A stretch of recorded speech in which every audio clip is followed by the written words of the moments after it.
I grew up in a family that was really kind of out there on the ragged edges of the middle class. My dad ended up as a maintenance man. My mom worked minimum wage job at Sears. And I ended up in the United States Senate. How does something like that happen? Well, partly it happens because I went to public school, public university, a commuter college that costs $50 a semester. I grew up in an America that was investing in its kids, an America that said, you know, if you work hard, if you get out there, you play by the rules, we're going to make a public school alternative that is affordable and will give you a great education. And that opened a million doors for me. And the reason I keep fighting now is we used those opportunities back then to build a strong and robust middle class, really basically from the Great Depression until about the 1980s. We built that middle class. We built our hopes and our dreams in it. And then you hit the 1980s, and instead it starts to shift. The Republicans say, you know, what we really have to do is we've got to open up a bunch of tax loopholes, and the way we're going to pay for that is we're going to cut back on what we spend on educating our kids. We're going to cut back on the basic infrastructure, those roads and bridges and power grids that let businesses get started and move forward. We're going to cut back on funding basic research in this country, that great pipeline of ideas that had built so much innovation and creation. Exactly, and that's the battle. That's the war of ideas. The Republicans have had an idea since 1980 that they won't let go of, and that idea is to undo the Great Society. That idea is to undo FDR and the building of our middle class post-World War II, the GI Bill, Medicaid, Medicare, Head Start, food stamps, unemployment, all these things that helped raise millions of people above the poverty line and put them solidly into what we call the most awesome middle class the world had ever seen. But those days are over because the Republicans in 1980 started hacking away at it, and they haven't stopped. Now they're into civil rights. Now they're into doing away with the 14th Amendment. They're trying to claim that the 14th Amendment was for everybody. The 14th Amendment wasn't for everybody. The 14th Amendment was specifically for Africans. Africans who were brought here in bondage. Africans who were made to work for free. Africans who were beaten. Africans who were enslaved. That's why we had to have an amendment to the Constitution. And the sick, sad part is that to this day, African Americans who only became African Americans after the ratification of the 14th Amendment. You understand that, right? That's why the words African American mean something. Before the 14th Amendment, they were Africans. They weren't Americans. And now they're hacking away at even that, saying, oh, it's supposed to protect everybody. Bull crap. If it was supposed to protect everybody, then the Constitution wouldn't have needed amendment. It wouldn't have needed a 14th or a 13th. It would have just said, if you were born here, you were a citizen. But to this day, African Americans only got their citizenship as a gift from white citizens who were men, white men. And we amended the Constitution after the Civil War. And you know, all these laws that we had after the 14th Amendment were all directed at the South. They were all aimed squarely at the South because the South was pretty much who was doing this to Africans and, needed to be told to stop doing it under penalty of law. And now they're looking to undo it, saying it's all over. And, you know, now I tell white people who live in rural counties, you're black now. Okay, now you're an African American. We're all African American now. How do I know that? Because if you live in 85% of all the poor counties in this country are rural. 85% are rural. Why is that? Because 85% of those poor rural counties vote for the same exact party over and over and over again. And that party that they vote for wants to do away with everything that helped create the strongest middle class that the world had ever seen, which now we are no longer able to claim. As of 2010, we just found out we are no longer able to claim that the United States middle class is the most affluent middle class in the world. It's not true. We have the lowest union membership. That's why. We have very low educational attainment. That's why. And we have very low wages. That's why. Those three things have screwed us so hard. We did have a war on poverty. We had a war on poverty in the 60s. And we had a poverty rate in this country of 23%. When we worked at it, when we actually designed Head Start to get low-income kids into early education, which is the most valuable part of their, little kids are like sponges. That's why you can have a 5-year-old who speaks 3 languages effortlessly. They're not any smarter than your kid. They've just been exposed to more words. It's that simple. When Barack Obama tells you that a poor child is exposed to 13 million fewer words than a rich child, he's not just talking about English. He's talking about every word. Words that come from books, words that come from foreign speakers, words that come from traveling, words that come from their it comes from everywhere. And that's why you can have a 5-year-old who speaks fluent Spanish, fluent English, and maybe a little bit of Chinese, depending on where they were raised, or Japanese, or Vietnamese, or any other language. They're little sponges. The earlier you get a kid into an educational environment, the better off they are. The dropout rate decreases exponentially. If a third grader is reading at third grade level by third grade, that kid is so much less likely to drop out, and that is the ticket to affluence. That is the ticket to the middle class and beyond. Everyone knows it. But they want to get rid of the Department of Education. They want to get rid of Head Start. They want to get rid of Medicaid to keep kids healthy. They want to get rid of CHIP. They want to get rid of Medicare.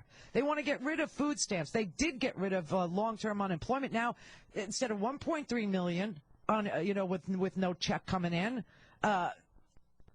we got 2.5 million. And, for every dollar that somebody gets in unemployment, first of all, taxes, since Ronald Reagan, come out of unemployment checks.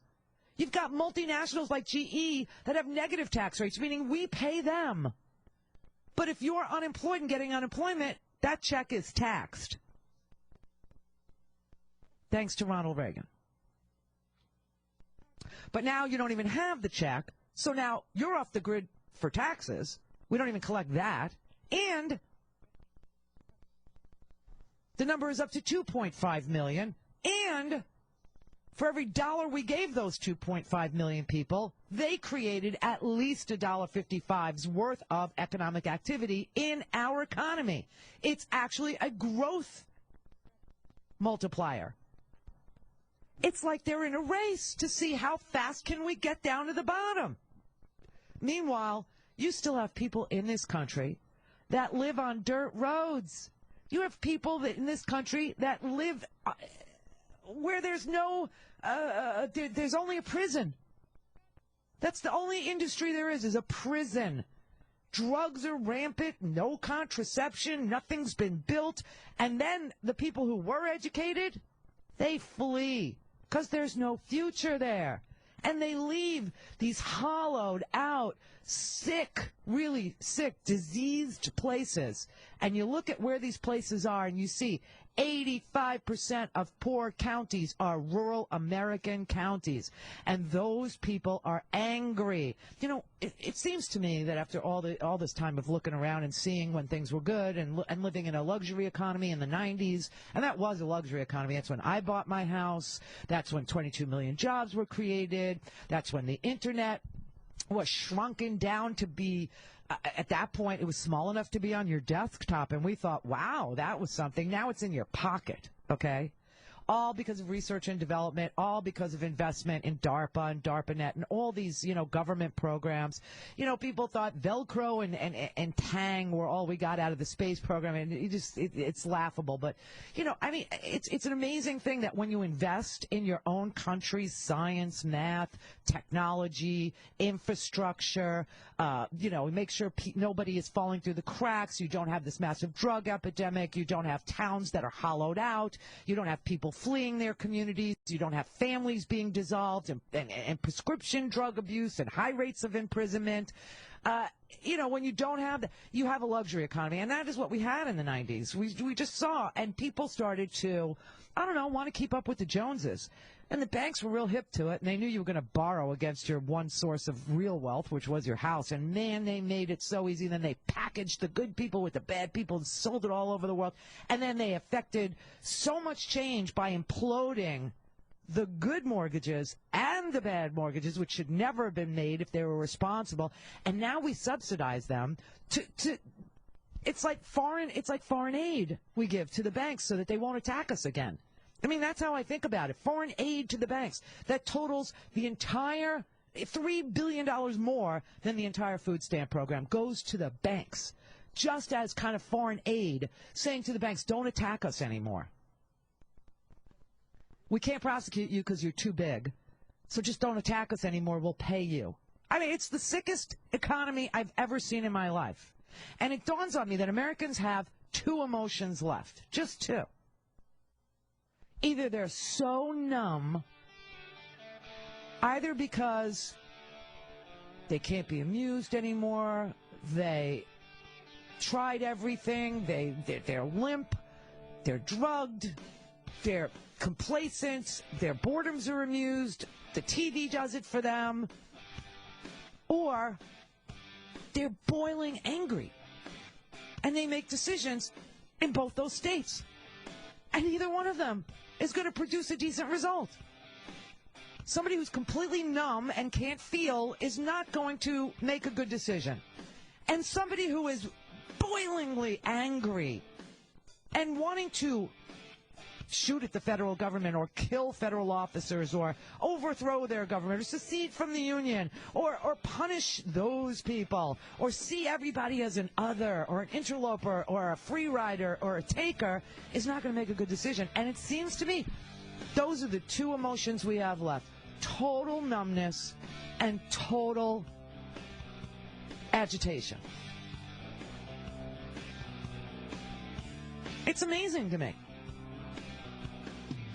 No shreds of prosperity in 85 in these rural counties.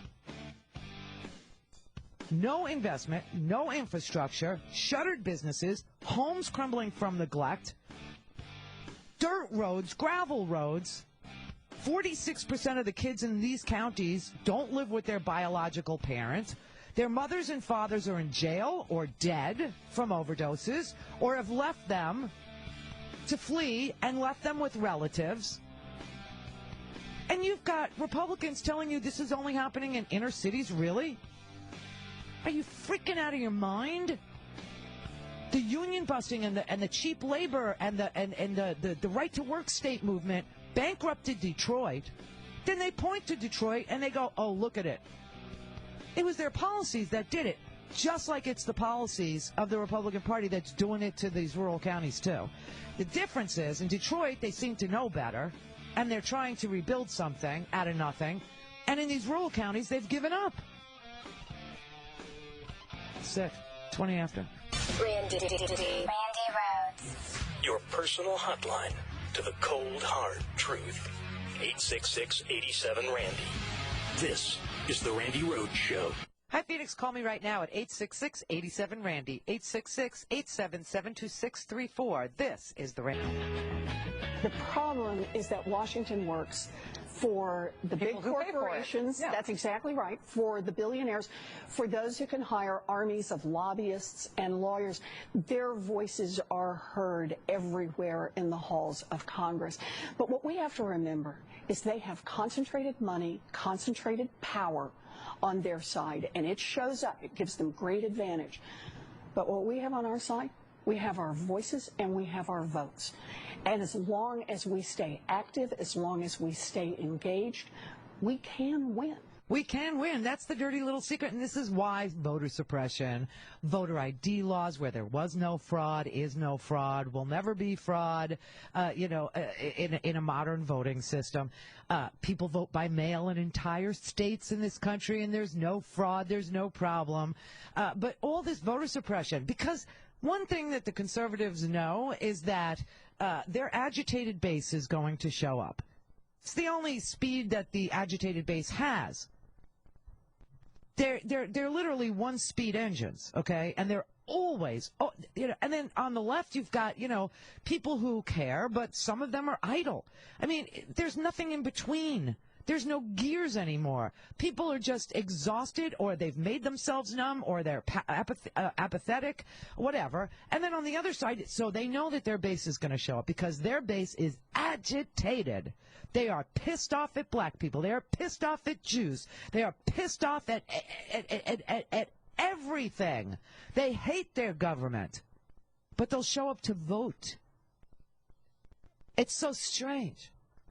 They will vote for people who they think will help them destroy the government. It's a very twisted thing. But they have cornered the market on propaganda, and they are able to get these people so angry with their scams that they will vote for people that they believe will go to Washington and will kill the government. We'll do away with the Department of Education. We'll get rid of the EPA. We'll get rid of Medicare. We'll get rid of Medicaid. We'll end Head Start. Won't pay unemployment, to the long-term unemployed. They don't want Social Security anymore. They're just. This is while they get the check. While they get the check. The people that are living in these very poor rural counties, they get the check. I know they get the check because the poverty rate in 1960 in these counties was 50%. Then we did a war on poverty, and we started issuing federal benefits, and we got the poverty rate down to 23% by 1980. We halved it from 50% to less than half by 1980. And now, because of these Republicans, it's back up to 41%. And these people will vote for Republicans instead of the Democrats that freed them from the yoke of poverty, of grinding poverty. Either because they're numb on drugs or they've lost their right to vote because they've been in prison. Some of these people that live in towns where the only business is the prison can't even work at the prison because they can't pass a drug test. Those were sold to these people. Put a prison here, you bring all these really good paying jobs here. Those people can't even get the good paying jobs because they can't pass a drug test. Their entire apparatus of elected officials, patronage, cronyism, bribery, and the solidly Democratic South, they don't vote, they don't show up, there's no such thing anymore. They just now say, well, no one ever really did look out for us, so we don't vote for anybody. But you get them hopped up enough, they'll vote. That's the base. But they'll vote for Republicans who did this to them. It's effective propaganda. That's why they do it. It's expensive, but it works. Inequality is what has turned Washington into a protection racket for the 1%.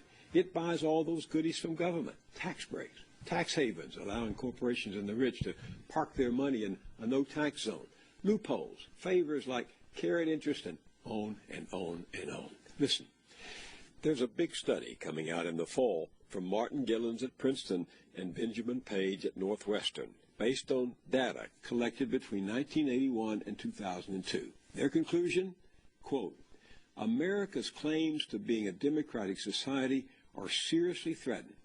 The preferences of the average American appear to have only a minuscule, near zero, statistically non-significant impact upon public policy. Sad that it's come to this. The drift toward oligarchy that Thomas Piketty describes in his formidable book has become a mad dash, and it will overrun us and overwhelm us unless we stop it. I mean, I don't know how many people can explain this to you anymore. I really don't know how many people can lay it out there. I mean, there's study after study after study after study. The Princeton Northwestern oligarchy study, it did come out. That was a year ago. That was PBS. That was Bill Moyers telling you that they were doing the study, and it would likely show that we were an oligarchy, and the study did come out. And we read it to you this week, and the study says that the American people have a near zero effect or input on into the policy that our government adopts. We've seen it, you know, in every stat. We've seen it in every number. You know, again, when you say 85% of the American people want background checks to keep guns out of the hands of mentally ill people, nothing happens. When you see studies that say 85% of the American people want immigration reform, nothing happens. When you see 85% of the American people want an increase in the minimum wage, nothing happens. When you see 85% of the American people are for extending unemployment benefits and then they get canceled. When you see that there's a plurality of people who are for food stamps. There is a plurality of people who think that higher education ought to be free or subsidized. When you see, you know, a huge chunk, a plurality of the American people that say that we ought to make an infrastructure investment, or that we ought to have a second stimulus, or that we ought to expand Medicaid, or that whatever it is, nothing gets, because your voice is not being heard. Whose voice is being heard? The propagandists, the multinationals, the conservative circle of scam. I call it a giant circle jerk because it is a racket. They pay each other. They all get rich, and the only people that don't are the people that give to these organizations, that give to the Tea Party Patriots, that give to the Heritage Foundation, that give to Americans for Prosperity. Those are the people that are literally being fleeced. Those are the people that actually see nothing of any benefit coming to them, but the people who run it, the people who pay for the advertising, the people who rent out the office space, the people who sell those email lists, they're all making a fortune on the propaganda itself, never mind the effect that the propaganda has on someone who actually votes. But the amount of money that's being made doing the propaganda is extraordinary. It's just extraordinary. It's a very sick situation we're in. It is completely undoable. I mean, it's the idea that you could, you know, reverse it is totally doable. It is totally doable. But the only day that you have an enormous amount of power, more than any corporation, truly, is the day you cast a ballot. It's the day. That's the one day. You get it every 2 years, and you get to pick a new Congress. Problem is, you sat it out last time. This pissed me off no end, I can't even tell you. But in 2010, it's a year that ends in a zero. That's a census year.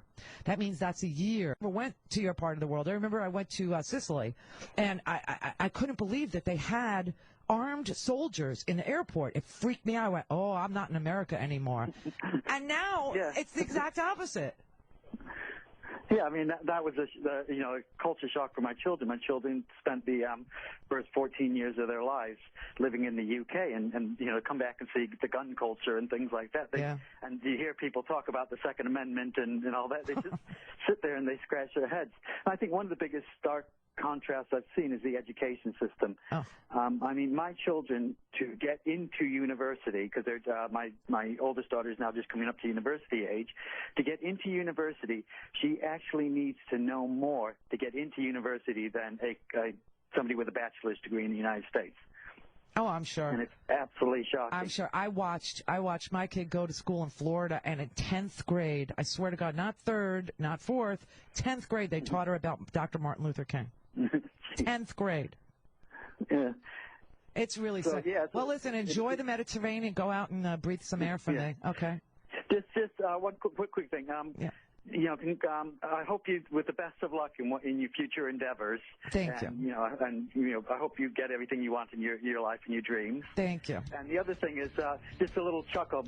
Last November, when you were talking about when Hanukkah and Thanksgiving were together, and you were talking about having trouble finding, sort of Hanukkah stuff in the Florida shops and all that. Yeah, and Hobby Lobby. Imagine, yeah. Well, imagine I live in a country where me and my wife, my three children represent 5% of the Jewish population of the country.